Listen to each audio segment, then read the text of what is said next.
Bidhaa hii ni bidhaa ya asali ambayo imeandaliwa na wanafunzi wa shule ya sekondari Mwingilo, na hii ilitokea kupitia program ya Interhouse Competition ambayo ilijumuisha makundi ya wanafunzi waliochagua bidhaa tofauti tofauti.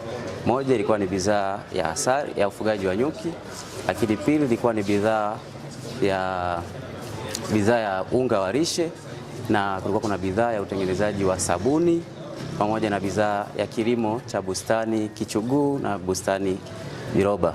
Kwa hiyo moja ya matokeo kati ya bidhaa zote zilizoandaliwa ni hii ambayo tunaiona hapa, ambayo ni bidhaa ya asali.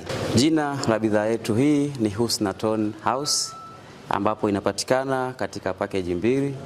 Kuna package ambayo ina gramu 500 na package ambayo ina gramu 1000. Package ya gramu 1000 ni shilingi 12,000 na package ya gramu 500 ni shilingi 6,000. Kwa atakayehitaji bidhaa hii, hapa kuna namba za simu, lakini pia inapatikana katika jengo la halmashauri ya wilaya ya Nyang'hwale na nyingine inapatikana pale shule ya sekondari ya Mwingilo. Asali hii kama ambavyo mwenzangu alitangulia kusema, tumeivuna katika manzuki iliyopo katika eneo la shule ya sekondari Mwingilo, na eneo hili limesheheni uoto wa aina mbalimbali kwa maana ya miti ya asili, lakini pia pembeni ya eneo hilo yapo mashamba yanayofanya kilimo hususan cha zao la alizeti, na kama tunavyojua zao la alizeti maua yake yana kiwango kikubwa cha sukari kwa maana ya glucose.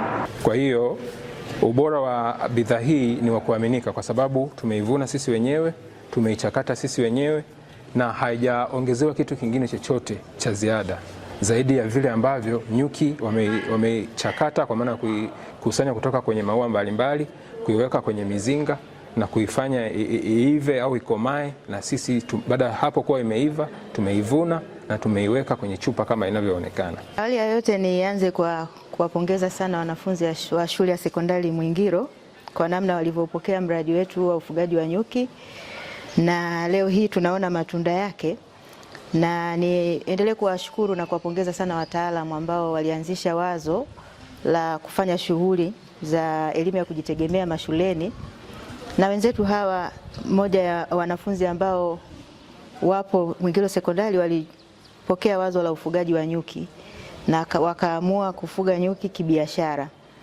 Niwapongeze sana wataalamu kwa sababu wameendelea kutoa mwongozo mzuri kwa wanafunzi wetu hatua kwa hatua, na jambo hilo litawapelekea wanafunzi kuongeza maarifa hata watakapoondoka kwenye mfumo rasmi wa masomo kuendelea na maisha mengine. Watakuwa ni wanafunzi ambao wana ujuzi na wataweza kufanya shughuli mbalimbali za kujitegemea.